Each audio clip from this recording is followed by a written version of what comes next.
શાપિત બુદ્ધિનું. સ્વામિનારાયણ હરે સંવત 1877ના આસો સુધી દ્વિતીયાને દિવસ સ્વામી શ્રી સહજાનંદજી મહારાજ ગામ શ્રી કારિયાણી મધ્યે વસતા ખાચરના દરબારમાં ઉત્તરાદે દ્વાર ઓરડાની ઓસરીએ વિરાજમાન હતા અને સર્વ શ્વેત વસ્ત્ર ધારણ કર્યા હતા અને પોતાના મુખારવિંદની આગળ પરમહંસ તથા દેશ દેશના હરિભક્તની સભા ભરાઈને બેઠી હતી. અને શ્રીજી મહારાજની આજ્ઞાએ કરીને નાના નાના પરમહંસ આગળ આવીને પ્રશ્ન ઉત્તર કરતા હતા. પછી શ્રીજી મહારાજ બોલ્યા છે, લ્યો અમે એક પ્રશ્ન પૂછીએ. ત્યારે સર્વે બોલ્યા છે, પૂછો મહારાજ. પછી શ્રીજી મહારાજ બોલ્યા છે, એકની બુદ્ધિ તો એવી છે જે દહાડાથી સત્સંગ કર્યો હોય તે દહાડાથી ભગવાનનો તથા સંતનો અવગુણ આવે ખરો, પણ રહે નહીં, ટળી જાય. પણ એમ ને એમ ગુણ અવગુણ આવ્યા કરે, પણ સત્સંગ મૂકીને કોઈ દિવસ જાય નહીં. શા માટે છે? એને બુદ્ધિ છે. તે એમ જાણે છે આવા સંત બ્રહ્માંડમાં ક્યાંય નથી અને આ મહારાજ વિના બીજો કોઈ ભગવાન નથી એમ સમજાણું હોય, માટે સત્સંગમાં અડગપણે રહે છે. અને એકની તો એવી બુદ્ધિ છે જે સંતનો અથવા ભગવાનનો કોઈ દિવસ અવગુણ જ આવતો નથી. અને બુદ્ધિ તો એ બેયની સરખી છે અને ભગવાનનો નિશ્ચય પણ બેયનો સરખો છે. પણ એકને અવગુણ આવ્યા કરે છે ને એકને નથી આવતો. તે જેને અવગુણ આવે છે તેની બુદ્ધિમાં શો દોષ છે? એ પ્રશ્ન નાના શિવાનંદ સ્વામીને પૂછીએ છીએ. પછી શિવાનંદ સ્વામીએ એનો ઉત્તર કરવા માંડ્યો, પણ ઉત્તર થયો નહીં. પછી ભગવદાનંદ સ્વામી બોલ્યા છે, એની બુદ્ધિ શાપિત છે. પછી શ્રીજી મહારાજ બોલ્યા છે, એ ઠીક કહે છે. એનો ઉત્તર એ જ છે જે કોઈ જગતમાં કહેતા નથી. જે એને કોઈકનો ફટકાર લાગ્યો છે, એમ મોટા સંતને દુખવ્યા હોય અથવા કોઈ ગરીબને દુખવ્યા હોય અથવા મા બાપની ચાકરી ન કરી હોય તે માટે એમણે શાપ દીધો હોય, તેણે કરીને એની બુદ્ધિ એવી છે. પછી ભગવદાનંદ સ્વામીએ પૂછ્યું છે, હે મહારાજ, એની શાપિત બુદ્ધિ છે તે કેમ કરી સારી થાય? ત્યારે શ્રીજી મહારાજ બોલ્યા છે, એનું તો એમ છે જે એક તો અમે આ માથે બાંધી રહ્યા એ વસ્ત્રને ધોવું હોય અને એક તો મોદ જેવું જાડું વસ્ત્ર તેને ધોવું હોય, ત્યારે તે કાંઈ સરખે દાખલે ધોવાય નહીં. કાંજે આ ઝીણું વસ્ત્ર ધોવું હોય ત્યારે તેમાં લગારેક સાબુ દઈને ધોઈ નાખીએ એટલે તરત ઉજળું થાય. અને જ્યારે જાડા વસ્ત્રને ધોવું હોય ત્યારે તેને 2-4 દિવસ સુધી પાણીમાં પલાળી મૂકે ને પછી અગ્નિએ કરીને બાફે ને પછી સાબુ દઈને ધુએ ત્યારે ઉજળું થાય. તેમ જેની બુદ્ધિ શાપિત હોય તે સર્વે પાળે છે એટલું જ પાળે તો એ દોષ ટળે નહીં. અને બીજા જેમ નિષ્કામી રહે છે, નિસ્વાદી રહે છે, નિર્લોભી રહે છે, નિસ્નેહી રહે છે, નિર્માની રહે છે, તેમજ એને ન રહેવું. બીજા નિષ્કામી રહેતા હોય તેથી એને વિશેષે નિષ્કામી રહેવું, અને બીજા નિર્લોભી રહેતા હોય એથી એને વિશેષે નિર્લોભી રહેવું, અને બીજા નિસ્વાદી રહેતા હોય એથી એને વિશેષે નિસ્વાદી રહેવું, અને બીજા નિસ્નેહી રહેતા હોય તેથી એને વિશેષે નિસ્નેહી રહેવું, અને બીજા નિર્માની રહેતા હોય તેથી એને વિશેષે નિર્માની રહેવું, અને બીજા સૂઈ રહે તે કેડે ઘડી મોડું એને સૂવું, અને બીજા માળા ફેરવે તેથી એ વિશેષે માળા ફેરવે, અને બીજા ઉઠે તેથી ઘડી વહેલો ઉઠે. એમ સર્વથી વિશેષ પાળે તો એની બુદ્ધિ શાપિત ટળે, નહીં તો ટળે નહીં. પછી મોટા શિવાનંદ સ્વામીએ મોટા યોગાનંદ સ્વામીને પ્રશ્ન પૂછ્યો છે, કર્મ મૂર્તિમાન છે કે અમૂર્ત છે? ત્યારે મોટા યોગાનંદ સ્વામીએ કહ્યું છે, એનો ઉત્તર તો મને આવડે એમ જણાતું નથી. ત્યારે શ્રીજી મહારાજ બોલ્યા છે, વસ્તુતા એ કર્મ તો અમૂર્ત છે, અને કર્મમાંથી થવું એવું જે શુભ અથવા અશુભ એવું ફળ તે તો મૂર્તિમાન છે. અને જે કર્મને મૂર્તિમાન કહે છે તે તો નાસ્તિક કહે છે, કારણ કે કર્મ જે ક્રિયા તે કાંઈ મૂર્તિમાન ન હોય. એવી રીતે શ્રીજી મહારાજે ગણિક વાર્તા કરી, તેમાંથી આ તો દિશ માત્ર લખી છે. એથી વચનામૃતમ.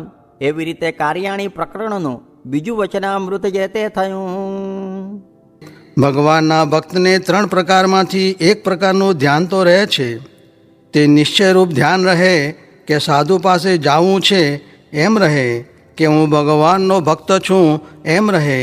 બાકી તેલધારા વૃત્તિ મૂર્તિમાં રહે એ તો સ્વરૂપાનંદ સ્વામી આદિકની વાત છે.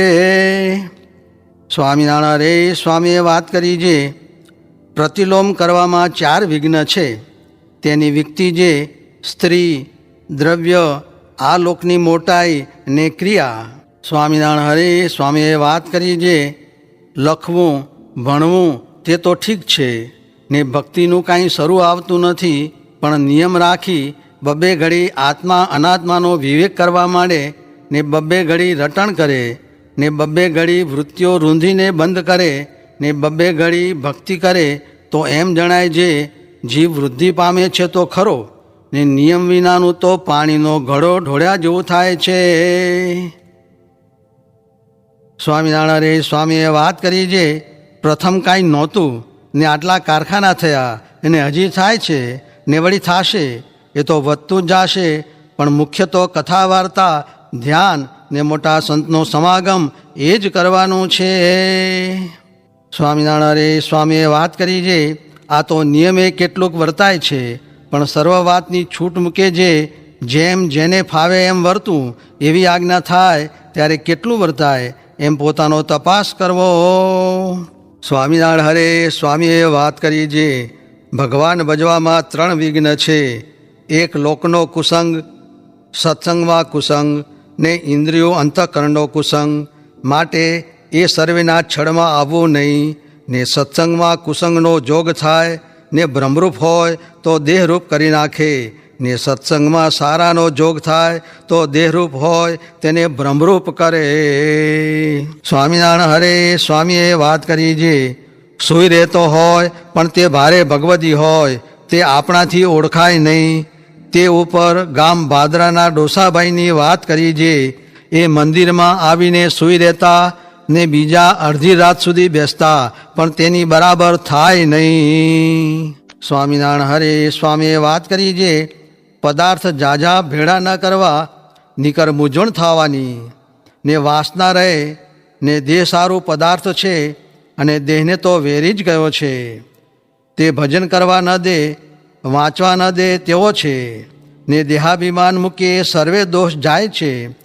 એમ વાત કરી તે ઉપર વચનામૃત વંચાવીને કહ્યું છે મુક્તાનંદ સ્વામી જેવા હોય તે પણ પદાર્થનો જોગ થઈ ઉતરતા જેવા રહે કે ન રહે. બીજું 16 સાધનનું વચનામૃત વંચાવ્યું ને કહ્યું છે તેણે કરીને અક્ષરધામને પમાય છે. સ્વામિનારાયણ હરે સ્વામીએ વાત કરી છે પંગતમાં બેસીને મેળાવીને લાડુ જમે તે નિસ્વાદી કહેવાય, ને એકલો નોખો જો કાચો બાજરો ચાવે તોય પણ તે સ્વાદીઓ કહેવાય.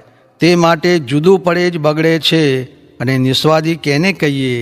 એ પ્રશ્નનો ઉત્તર કર્યો છે પંગતમાં જે મળે તે મેળાવીને ખાઈ લે, બીજું કાંઈએ ઉપાર્જન ન કરે ને ચાળા ચૂંટતો ન ફરે, એ નિસ્વાદી કહેવાય. ને ત્યારે જ ભગવાન એની ઉપર રાજી થાય છે.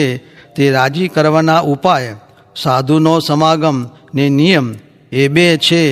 ગર્ભવાસમાં શું કહીને તું આવ્યો રે, એ કીર્તન બોલાવીને કહે છે તરવાર તો ખરી પણ ક્ષત્રિયના હાથમાં હોય ને વાણિયાના હાથમાં હોય. એમ આવા વચન પણ બ્રહ્મવેતાના લાગે પણ બીજાના લાગે નહીં. સ્વામિનારાયણ હરે સ્વામીએ વાત કરી છે હે નાથ, હે દયા સિંધો, હે કૃપા સિંધો, હે કલિદોષ નિવારક, હે ભક્તિ ધર્માત્મજ, હે યોગ કલા પ્રવર્તક, હે વર્ણિવેશ દર્શક, હે શાલગ્રામ તૃષાહર, હે બ્રહ્મ વિદ્યા પ્રવર્તક, હે અધમોદ્ધારણ, હે પતિત પાવન, હે અશરણ શરણ, હે શુદ્ધ એકાંતિક ધર્મ પ્રવર્તક, હે હરિજન વલ્લભ, હે નિષ્કામ ભક્ત વલ્લભ, હે નૈષ્ટિકાગ્રણીન, હે ભક્ત વલ્લભ, હે સ્વામિનારાયણ, હે નીલકંઠ, હે હરિકૃષ્ણ, હે હરે, હે નારાયણ, હે ધર્મ ધુરંધર, હે સર્વજન રક્ષક, હે સહજાનંદ સ્વામીન, તમે મારી ઉપર રાજી થઈને મને પોતાનો એકાંતિક દાસ જાણીને મારા હૃદયને વિશે નિત્ય નિવાસ કરીને રહેજો. આવી રીતે નિત્ય વહેલા ઉઠીને શ્રી પુરુષોત્તમ ભગવાનની મુમુક્ષુએ પ્રાર્થના કરવી, ને આવી રીતે જો મુમુક્ષુ નિત્ય પ્રાર્થના કરે તો તેના હૃદયમાં સાક્ષાત શ્રી પુરુષોત્તમ ભગવાન નિવાસ કરીને અખંડ રહે.